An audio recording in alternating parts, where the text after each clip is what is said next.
गोयच्या अनुसूचित जमाती समाजा खातीर एक व्हड पावल उबारताना केंद्र सरकारान गोय राज्य कायदो 2025च्या विधानसभा मतदारसंघात अनुसूचित जमातींच्या प्रतिनिधित्वाचे पुनर्समायोजन चालीक लायला। या निर्णयाक लागून गोयात फुडले वेंचणुके पयलीं अनुसूचित जमातीं खातीर राखीव विधानसभेच्यो सुवातो उबारल्यात। केंद्र सरकारान अधिकृतपणान गोय विधानसभा मतदारसंघात अनुसूचित जमातींच्या प्रतिनिधित्वांचो पुनर्समायोजन कायदो 2025 6 ऑगस्ट 2026 सावन लागू केला।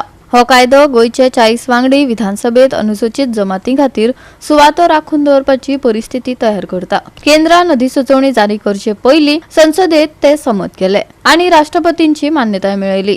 या कायद्याप्रमाण जनगणना आयुक्त राज्यातल्या अनुसूचित जमातींच्या लोकसंख्येचो आकडो अद्ययावत करतले।